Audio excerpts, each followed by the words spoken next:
বন্দে পুরুষোত্তম পরম প্রেমময় দয়াল শ্রী শ্রী ঠাকুর অনুকূলচন্দ্র রাতুল চরণে আমার কোটি কোটি প্রণাম এবং ইষ্ট পরিবারের সকলের চরণে আমার কোটি কোটি প্রণাম জানাই। আমার ইষ্টপ্রাণ দাদা ও মায়েদের আনন্দিত জয়গুরু যথাযোগ্য স্থানে প্রণাম নমস্কার শ্রদ্ধা ভালোবাসা জানাই।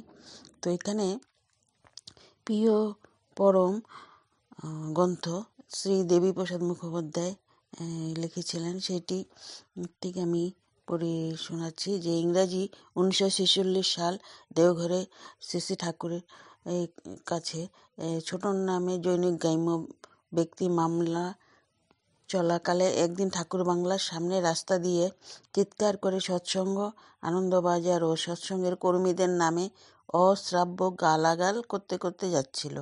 সেই স্থানীয় এবং মারকুটে লোক, সেই জন্য অনেকে শুনেও কোনো প্রতিবাদ করল না। লোকটা চিৎকার করতে করতে চলে গেল। কিছুদিন পর লোকটি প্রচণ্ড অসুখে পড়ল। তারপর যখন একটু চলাফেরা করতে পারে, তখন একদিন বোধ হয় কিছু সাহায্য পাওয়ার আশা নিয়ে গুটি গুটি এসে দাঁড়ালো শ্রী শ্রী ঠাকুরের সম্মুখে। শ্রী শ্রী ঠাকুর তখন জ্যোতি আশ্রমে উপস্থিত সকলে ওই লোকটির দিকে একবার বিদ্বেষ ভরা চোখে তাকিয়ে দেখল, কিন্তু ঠাকুর তাকে দেখে মিষ্টি হেসে তার কুশল জানতে চাইলেন। লোকটি জানালো তার অসুস্থতার কথা। শ্রী শ্রী ঠাকুর সঙ্গে সঙ্গে উপযুক্ত ডক্টর ও ওষুধের ব্যবস্থা করে তো দিলেনই, উপরন্তু দিলেন পথ্যের জন্য কিছু অর্থ।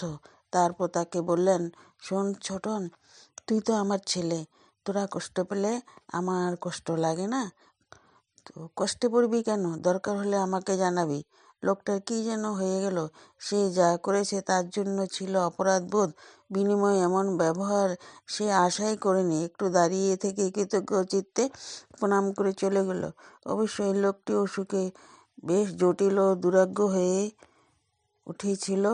ভালো আর সে হতে পারেনি এবং কিছুকালের মধ্যেই সে মারা যায়। নিয়ত জলস্রোতের মতন মানুষ আসত শ্রী শ্রী ঠাকুরের কাছে। খুব খুশি হতেন তিনি। বড় উৎসবের পাককালে বলতেন, বহু লোক আনা চাই, বহু লোক যেন আসে।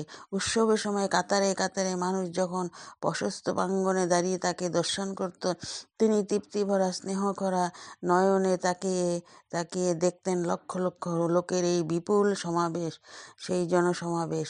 কিন্তু উৎসব শেষে যখন আবার ফিরে যাওয়ার সময় হতো, তখন বাদ্য ফেসাদ।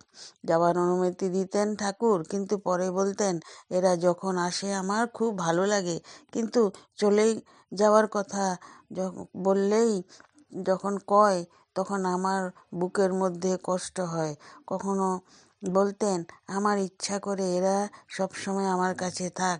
একবার তো সৎসঙ্গীদের ডেকে বলেই দিলেন, এই শোন, তোদের যখন যা দরকার হবে আমাকে কবি নে, ওই দিক দিয়ে টুক করে চলে যাস। কিন্তু সাধারণ মানুষ কি আর তা ভালো লাগে? কতদিনের জন্য সবাই তার কাছে থেকে চলে যাচ্ছে। যাওয়ার সময় সামনে থেকে একবার ঠাকুর প্রণাম করা চাই, আর তার শ্রীমুখের অন্তত একটি কথা সম্বল করে নিয়ে যেতে হবে। ফলে কিছু লোক তার কথা মতো কাজ করলেও বেশিরভাগ মানুষই সামনে এসে প্রণাম করে যাওয়ার অনুমতি প্রার্থনা করতে থাকলো। কষ্ট হচ্ছে তার, বেদনাকাতর মুখমণ্ডল, তবুও তিনি যে তার ভাষায়, I am the police father of my fallen soul, আমার আত্মসন্তানদের অক্ষম পিতা। আমি যাওয়ার অনুমতি দিয়েও আবার অসীম ধৈর্যের সাথে সস্নেহে সবাইকে বারবার বলে দিচ্ছেন, দেখ, যাওয়ার কথা আমাকে কষনে, আমার কষ্ট হয়। এই গ্রন্থটা প্রিয় পরম দেবীপ্রসাদ মুখোপাধ্যায় লিখেছিলেন। আপনার সাথে আমি শেয়ার করলাম। ঠাকুরকে যে যতই কষ্ট দেয়, ঠাকুর কিন্তু সবাইকে ঠিক আগলে বুকে নিয়ে রাখেন। জয়গুরু, ভালো থাকেন।